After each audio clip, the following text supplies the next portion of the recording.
Hello and welcome to the Cowboy Chronicles, the Oklahoman's Oklahoma State football podcast. I am your host, Scott Wright, joined by Jacob Unruh, and we are back at our Tuesday night location here at Stone Cloud Brewing Company, 917 South Husband. For those of you in Stillwater, you need to come out and check this place out. It's fantastic.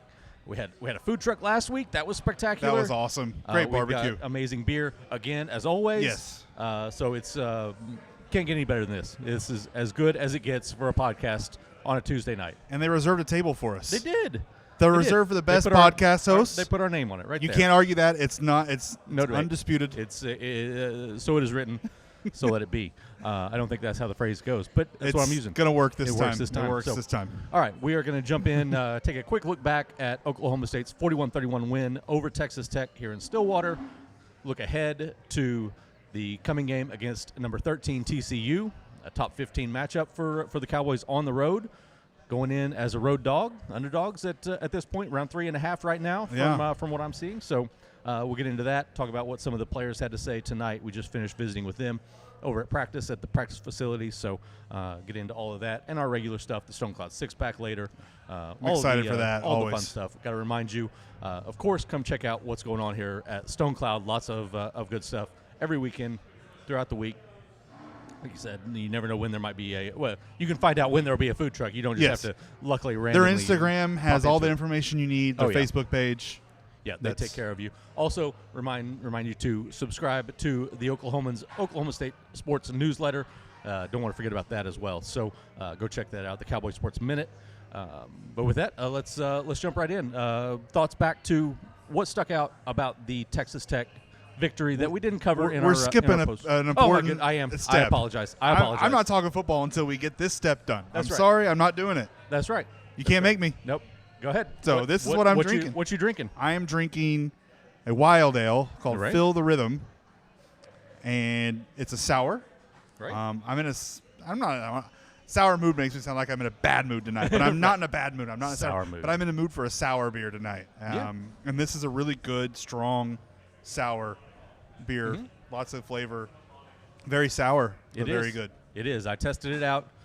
Chose not to go with it. I was in a less sour mood than you. Yeah. So me, on behalf of Tater, who won our score that's prediction. Right. Tater. This is Tater's free beer that Tater won for predicting. 45-28 was the score that Tater predicted. It's pretty good. That was solid. Right on. Very close in both scores.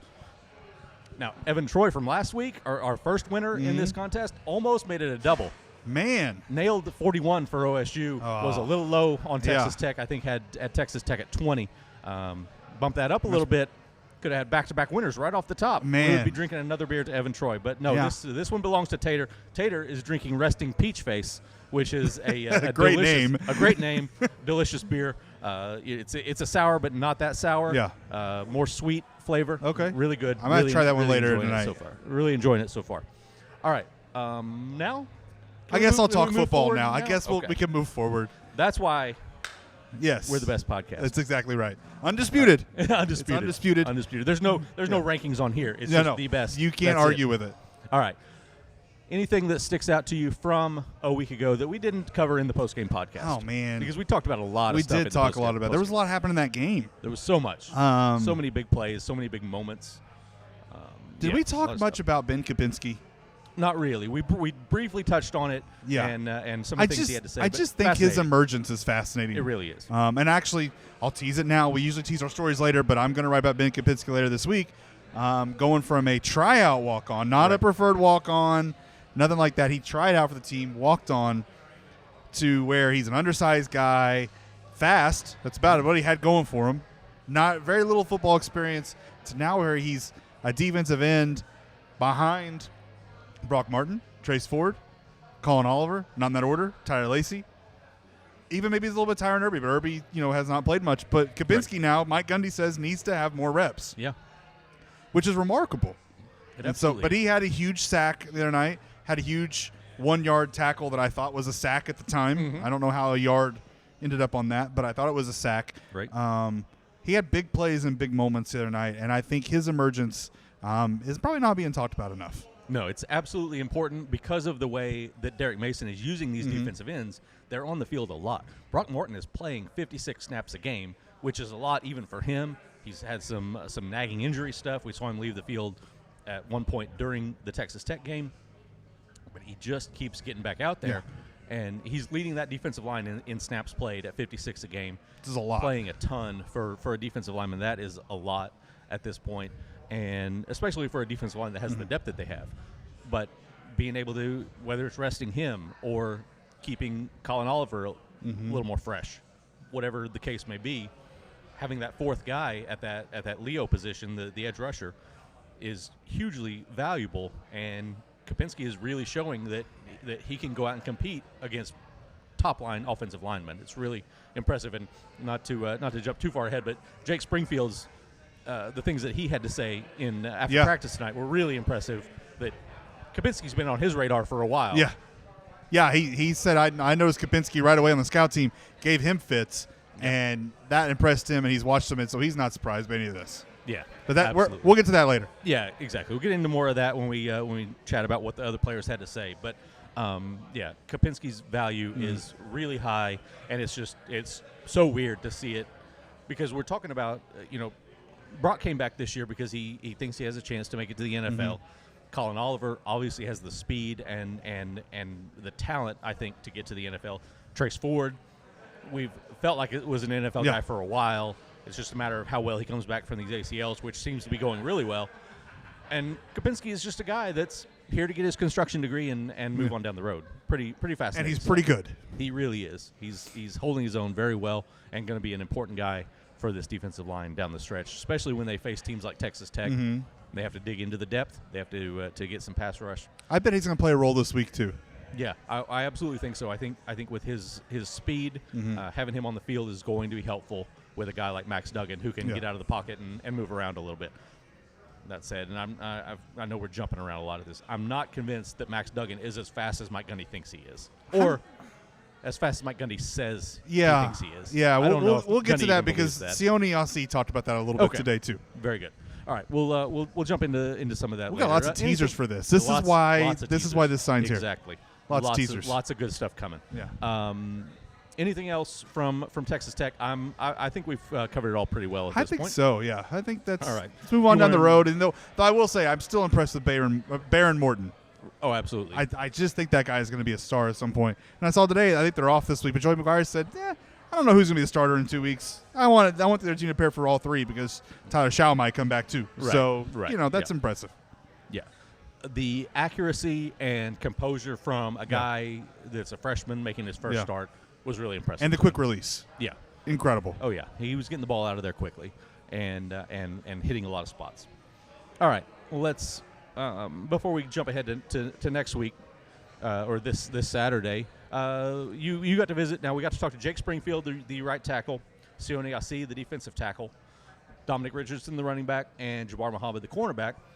A lot of interesting stuff that came out of this. Who'd you get to visit with the most tonight? Probably Dominic Richardson. I was there with him for a lot at the beginning, which, if for our listeners who may not know, Dominic Richardson was once a TCU signee. That's right. I don't think he ever got to campus, but he was getting ready to get there, was told not to come. He was basically losing his chance there for various reasons that are complicated to get into. Yeah. But he always held a grudge. He ended up at OSU a couple weeks later over the summer before his freshman year, and it's worked out really well. He told me today he's moved on, which I thought was kind of impressive because he hadn't moved on for the first couple seasons. No, absolutely. Now, some of that I think has to do with Gary Patterson and a lot of his staff is no longer there, and Dom admitted a lot of that. But he's moved on, said that now it's just kind of another game to him.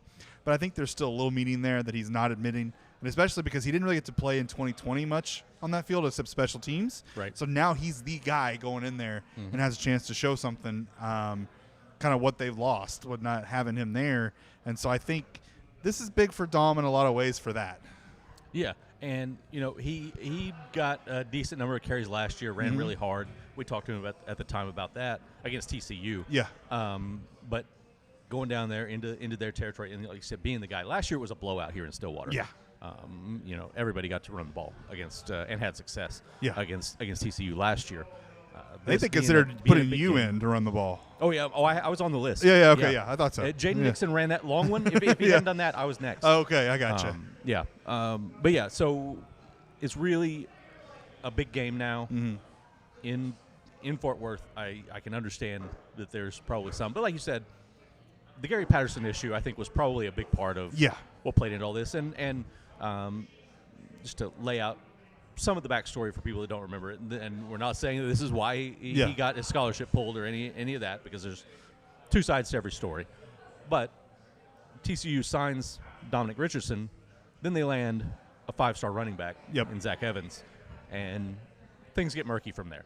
Yeah. So we'll leave it. There's some murkiness for some other behind the scenes stuff that it was a bad situation for Dominic Richardson. Right. That he's turned into a really strong positive. Yes, and now TCU has neither of them. Yeah. So it's weird Yeah. how things work out. It's weird. Yeah, but like you said, different coach, different team. Yeah. This is a really talented TCU group. You mentioned we teased Sione Asi talking about Max Duggan. What did he have to he say was about asked that? basically just, Mike said that only two guys on the defense are probably as fast as Duggan, and Sione said, well, okay, maybe, but they go against Spencer Sanders every day, and going against Spencer Sanders is not easy because he's incredibly fast, and so he really wasn't buying into it as much, I think, because they prepare for a guy that can run the ball every day going against Spencer, which I thought was an interesting take. Like, hey, our guy can run too, is basically what he was saying. Right.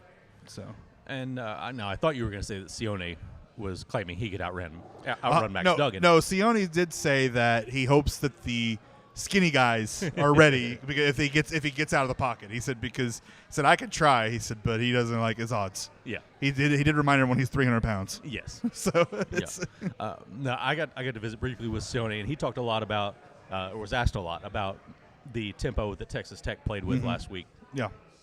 Said that it was very pressing for them when you had to be on the field for a long period of time, because it was different than what's simulated in practice. And I thought that was it was interesting to hear that, because obviously the numbers show that 62 snaps in the first half is a ridiculous it was number. remarkable. But for the defensive line in particular to hold up as well as they did, and obviously I know the defense gave up points in the first half, but to not get gashed more than they did was pretty solid. To settle down and do what they did. Yeah, exactly. I love talking to Sione Asi. I do too. He's one of my favorite guys on this team. It's got to help because he's the closest guy to our age on the team, not named Tom Hutton. That's probably got to help. Yeah. He called himself an old fart with me. Yeah, so That's great. That was fun. Yeah. Let's see. Who else did you touch? I did not touch Jabbar. You touched Jabbar. I did. I got to visit a lot with Jabbar Muhammad. I felt a little bit bad because I was late coming up, and you could tell by his reactions that he'd already been asked most of the things that I asked him. Way to go. Which was, okay, the guy was targeted 14 times. Yeah. It blows my mind. Obviously, throwing the ball as much as Texas Tech did, everybody's going to get a lot of targets. But to go at the one healthy corner on the field that much was really wild to me. He held his own, 8 catches for 60 yards against him, had 3 pass breakups, really important performance. For those that follow my weekly rewind that appears in the Wednesday paper, he's one of my top 5 players from the game. I thought it was a big-time performance. Jabbar, he didn't I won't say that he bristled. That's too strong a word. Yeah. Didn't care for it when I brought up his size and what people might think of him Really? because of his size. Yeah. He's not a big guy. He's not a big guy. I know he's listed at 5'10". I think that might even be pushing generous. it a little bit. That might be pushing it a little bit. But man, he is glue on defense, man. His coverage abilities are very impressive. And, he was going against receivers that were bigger than him in most cases against Texas Tech. There's a good chance that he ends up, with big talented receivers opposite him this week. They've got a few guys that can. Quentin Johnson, he'll probably be on him. Absolutely. So a big challenge ahead for him. We'll see. Mike Gundy says he expects the injured players that were specifically brought up to him on Monday, that being Corey Black at corner, Preston Wilson at center, and Braden Johnson at receiver. But if Corey Black is on the field, that'll help balance things out a little bit. obviously his presence is important, but Jabbar Muhammad is really proving to be a really impressive cover corner in this defense, and that's going to be important as they go forward. A lot of the defense issues on the secondary, I think, are them working together. Yeah. And I think that's more of an issue than whether these guys can individually play. It's more about them playing together as a unit. So we'll see what they're able to do this week against a guy in Max Duggan who is completing over 73% of his passes. Incredible. His quarterback efficiency rating is through the roof. It's way higher than anybody else in the Big 12, second highest in the nation right now. I've seen him on Heisman lists today. Yeah, absolutely, yeah. I never would have imagined Max Duggan on the Heisman Trophy watch list. He wasn't even on the top of his own depth chart. Yes, when exactly. TCU opened the season. Exactly. So it's pretty wild. Obviously, Chandler Morris, the OU transfer, was the starter when they opened the season against Colorado. Didn't look great. Kind of struggled a little bit. Kind of wishy-washy. Gets injured. Duggan comes in. They take care of business, and he's been rolling ever since. And they never saw Chandler Morris again. Right. Exactly. He might be here.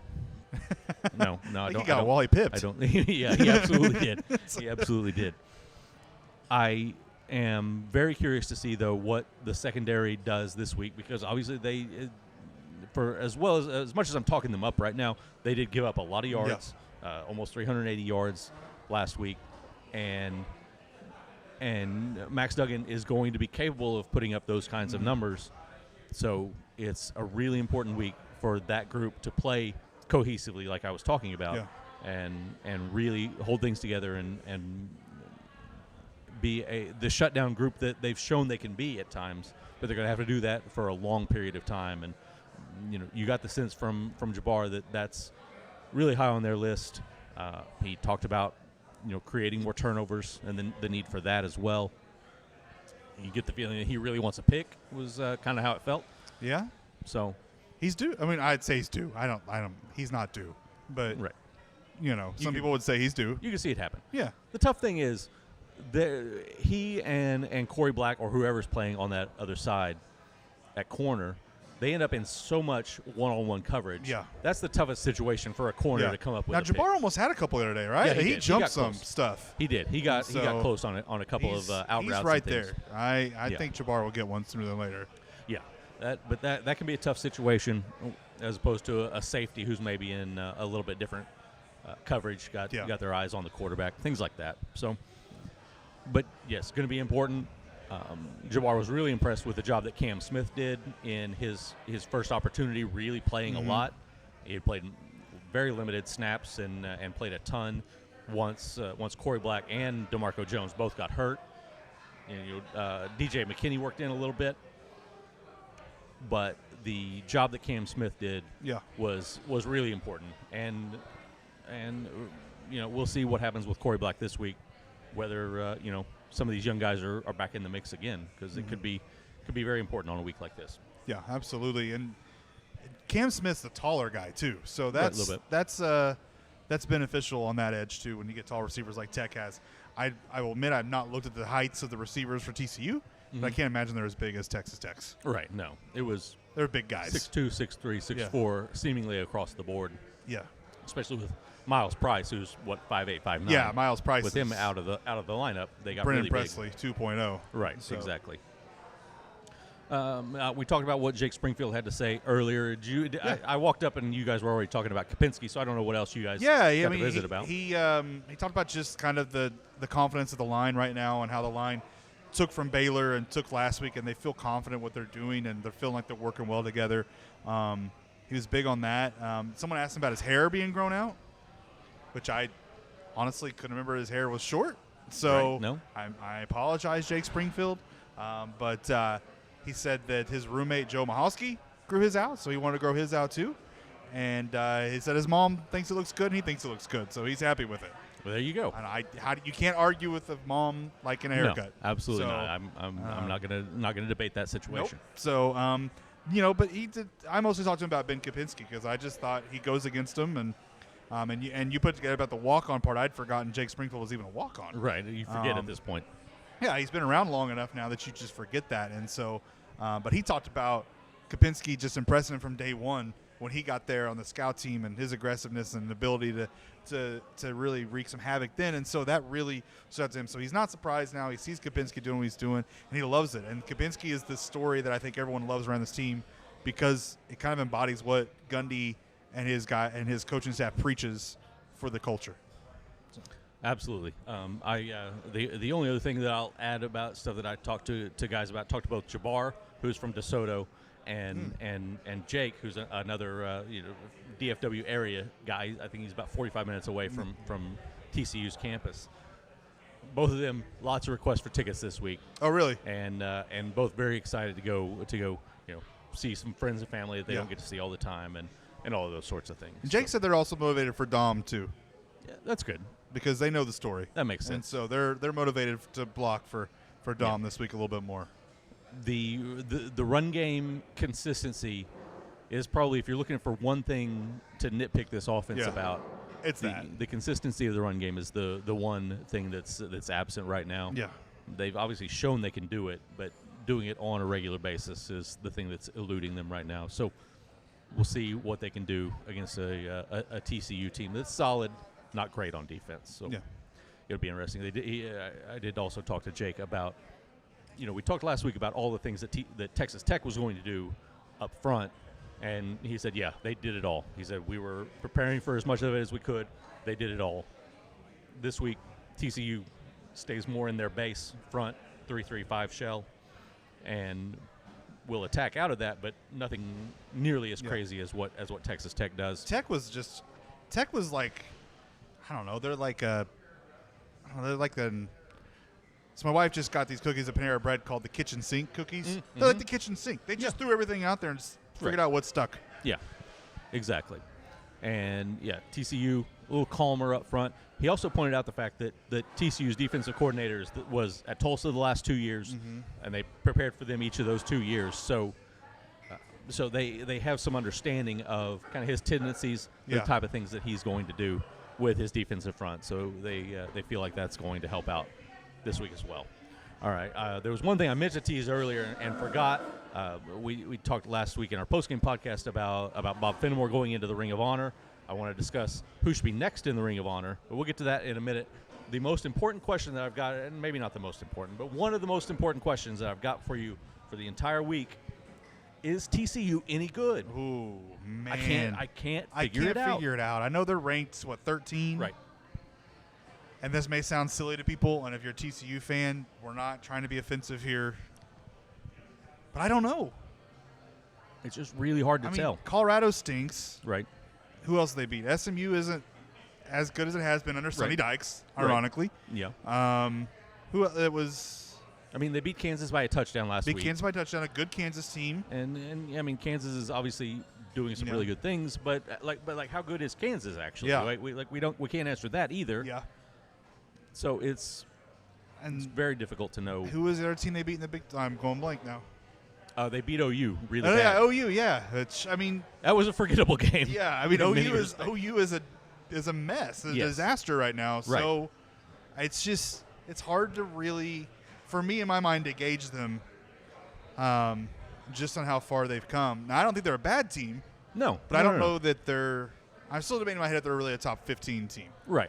Are they a legitimate Big 12 title contender, because they're putting themselves in the mix right now? I think so right now, just because I think everyone is. Right. That's not OU or right now. Right. I think anyone can win this league at this point for the most part. And so maybe TCU is good. I don't know. What do you mean? You're right. I don't know what to think. I'm not saying they're not, and I don't hear that from you either.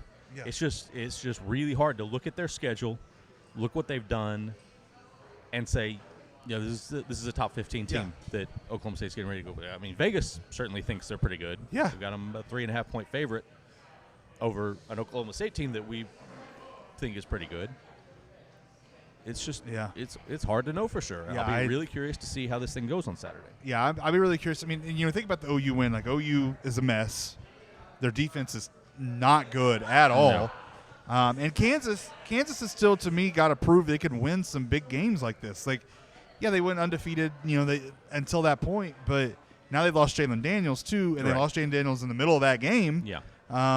And so do you just – I don't know. I'm a little confused, I guess. I don't know if that's the right word. I mean, it's kind of like we thought with Baylor going into the Baylor game for OSU 2 weeks ago. Was Baylor really that good too? And we didn't know what Baylor would expect out of Baylor. Right. So I don't know what to expect, I guess. Right. It's absolutely fair. I'm very confused. I think there are a lot of teams in this league that are right in this range. Mm-hmm. If a different team had played TCU's schedule, maybe they're sitting there at ranked number 13 and undefeated right now. I don't know. I'm really curious to see this team. Obviously, I asked Mike Gundy about this, and he downplayed it, which is perfectly fair because every team is different. But the last 2 trips to Fort Worth have been miserably bad for Oklahoma State. They went down there in 2018, laid a complete egg, tried to come back at the end, and got within a touchdown. 2 years ago in 2020, Eamon Ogbongbemiga was just taking the ball out of guys' hands. I remember that, yeah. Forced 3 fumbles that day, and I think TCU fumbled 4 times in all, and Brock Martin returns one of them for a touchdown. All sorts of weird stuff going on in that game, but the offense couldn't do anything. Defense got burned a couple of times late, and they end up losing by a touchdown in that one as well. So, it's not been a friendly place to Oklahoma State lately. On recent trips. So, and like I said, I know that doesn't affect this team and this year, but it's hard to know what you're going to see on Saturday, and I think that we'll learn a lot about both of these teams. The thing that is different from Oklahoma State in 2020 to now is the veteran leadership of this team is so incredibly valuable. Yeah. They understand the importance of the week-to-week grind of the Big 12, and they're not going to take anybody lightly. They're not going to panic when they get down 8 points in the third quarter of a conference game. They're just their mindset, their focus, their approach is on a different level over the last 2 years, the last 2 seasons than any team I've ever covered in this respect. Yeah. And they're battle tested. This group is such a team. It's so many returning players from last year that went through this, went and played in the Fiesta Bowl, had that comeback. I think that's just too valuable. Yeah, absolutely is. All right. Well, before we get to the Stone Cloud 6-pack, which we got some fun stuff lined up for that, but I want to talk about the Ring of Honor. I wrote a story last year whenever Barry Sanders went into the Ring of Honor because it was obvious that the top 2 guys on the list were going to be Barry and Thurman Thomas. Yeah, it's no-brainers. No question about that. The question was, who was number 3 going to be? And we obviously learned that it was Bob Fenimore, the first real star of Oklahoma State football back in 1944-45. So I didn't have not that how I feel about it matters at all, but it's completely understandable they went that direction. Yeah. Now I want to know who is next. What direction do they go from here? Because there's so many different thought processes. Yeah. For one, there are 4 numbers that Oklahoma State has retired. Barry's 21, Thurman's 34, Bob Fenimore's 55, Terry Miller's 43. Yeah.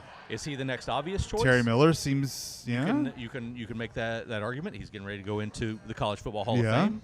Leslie O'Neal, a defensive guy. Yes. Already in the College Football Hall of Fame. You got Chester Pittman, the first black player to letter at Oklahoma State. I know Justin Blackman has had a checkered past since he left Oklahoma State. But man, he was best receiver. What he did, win the Blitnikoff twice. Yeah, pretty ridiculous. And I know I'm throwing out lots of options while I'm asking you the question, but I mean Mike Gundy is going to be in this thing at some point. Yeah, I don't know. Do you do it when he's a head coach though? I probably don't do it while he's coaching, but it's a valid question I think at this point. So now that I've rambled for 5 minutes about it, who jumps to the top of the list in your mind? Man, I'm torn between Terry Miller and Leslie O'Neal. I'm right there with you. And I kind of lean. Does Leslie O'Neal make the most sense? You need a defensive guy. Yes, I agree with that. You've got 3 offensive guys on the board. Mm-hmm. Why not go with defense? So maybe I'm making my case for Leslie O'Neal as I talk this out. I feel the same way you do. personally. But I think it's going to be Terry Miller. I think so too. Yeah. That's exactly what I think because of the retired numbers. Yeah. It's going to be timely. He's going into the Hall of Fame in Yep. December. You'll have him, up there next year as your Ring of Honor guy. I would lean the same as you. I would go Leslie O'Neal first, but then I really feel that Terry Miller is probably going to be the guy because of the other circumstances. And it's not that he isn't deserving. He's going to be in the thing. Yeah, he's there. He's going to be in the thing within the next 3 years, regardless. He's absolutely worthy. Well, with all that said, they're going to go with Mike Gundy now. That's the call. Probably so. They might just be a little more proactive.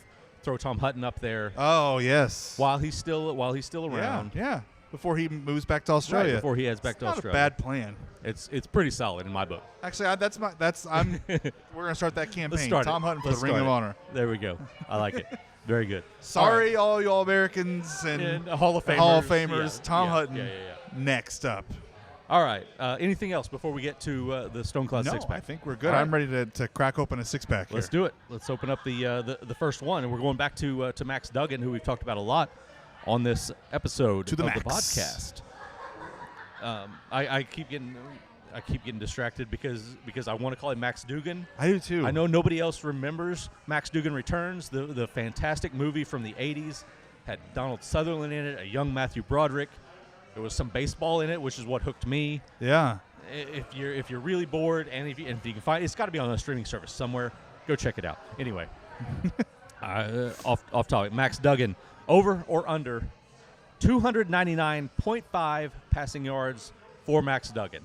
Is he going to hit the 300 mark is what I'm asking you. Over or under 299.5? I'm going to go under. Ooh, interesting. Because I think OSU not having the kitchen sink thrown at it, it's really going to help this defense.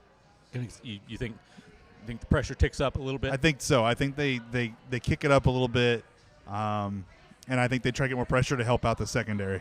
Yeah. I can see that. That. That said, I'm going over. Yeah, that's fair. I think this guy is playing on a different level right now, and I think, it's one of those things that maybe if you even caught him a month from now, it could be completely different.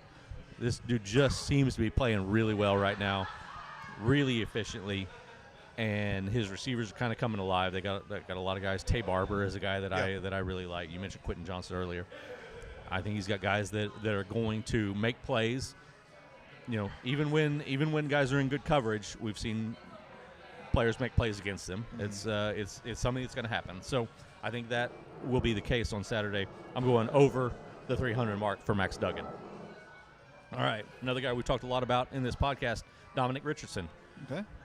We're not going yardage. We're just talking about how often do the Cowboys go to him in this situation.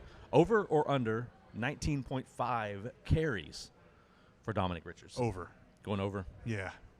He's just the guy right now. He's just the guy they keep handing the ball to. I mean, Jaden Nixon and Ollie Gordon barely saw the field in the backfield last year. Last week. Sorry, last week. And I think they're going to keep giving the ball to Dom. I think that's solid. The only reason I'm going under with this one is I think that they find a lot of success with the passing game without having to run it a lot. Yeah. I think they're going to be successful with the run against TCU, but not have to go to it a ton. Yeah. I think Sanders runs the ball a decent amount as well. I think that Dom ends up having a very productive day, but under 20 carries, under 19 and a half. What about carries. the situation I put the game away late? That's where I think Dom might benefit. Absolutely. That's been a really clutch area for him all season long. He's been impressive in that aspect all year long. All right, we're going with a true-false question. We haven't done this before in the Stone Cloud six-pack. True or false, the Oklahoma State defense will record a safety? Now, you could argue, Mike Gundy said it, you could argue that they've had a safety each of the last 2 weeks. Obviously, the last week's was, if you assume it was a safety, I think he might have been on the 1 yard line, but it's arguable. Yeah, I'm going to say it was a safety. But, okay, but Kendall Daniels was flagged for targeting, got ejected, won't play in the first half. But you could argue that was a safety. I'm going to go false. Going false? I wanted to say true, but I think I'm going to go false. Yeah. the odds of it happening 3 weeks in a row Mm-hmm. are so low Right. that I'm going to play the odds here and say false. That's fair. But I would not be shocked, despite the odds. I'm going true on this Going one. true, okay. This team is doing some weird things like that. You're putting Tom Hutton in the Ring of Honor. I I'm not already got surprised. there. He's setting him up through this. Right. Like he might just punt one that just drops and sticks. Doesn't even bounce. Does it right on the one. Lands right on the one, just stays there, like a magnet under the ground. It's no, grass. It's different than turf. That's right.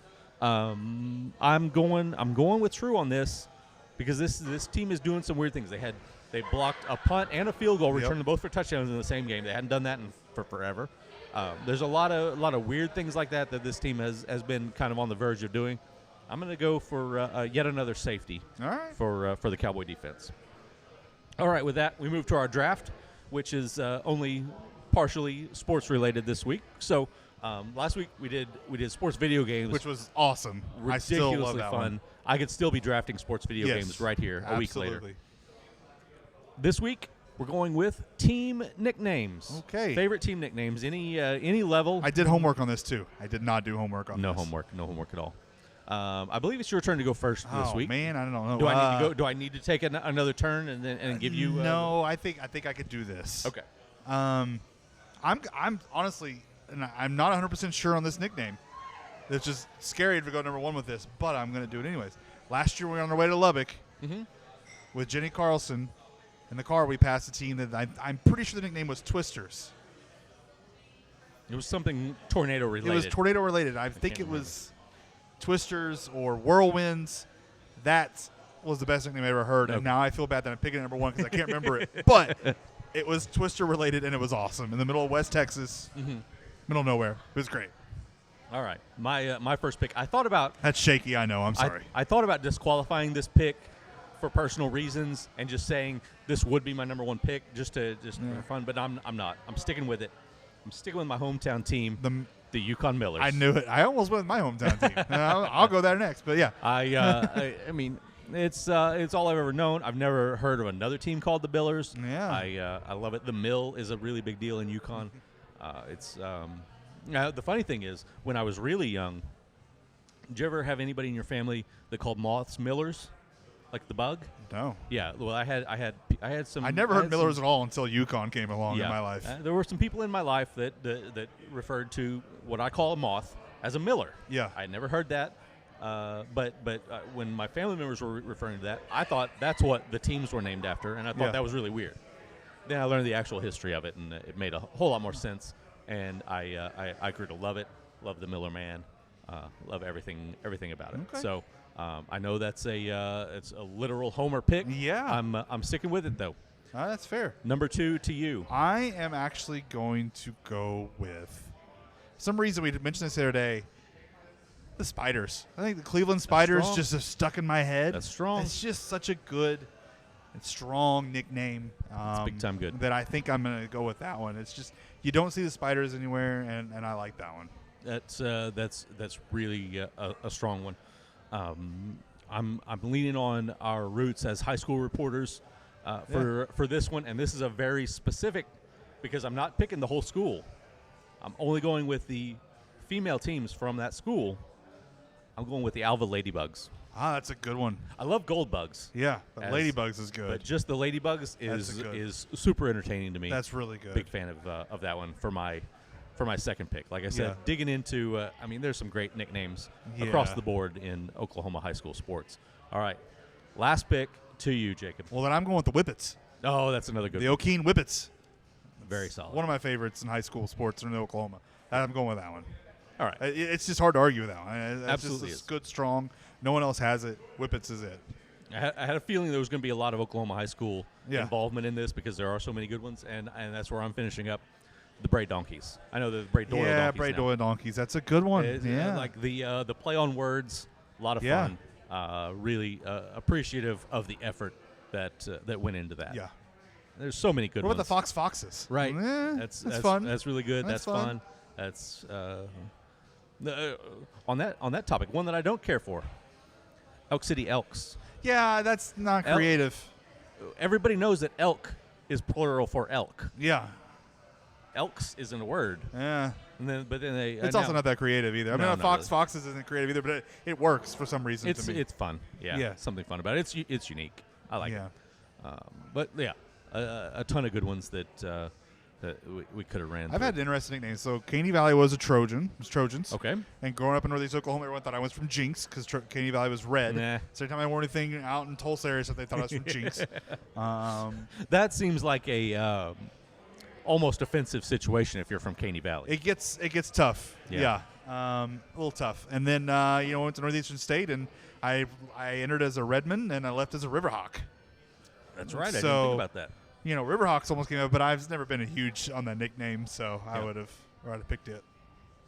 So. No, was there like a campus-wide vote? Any Yes. involvement? Yes. Wait, do you remember any of the other?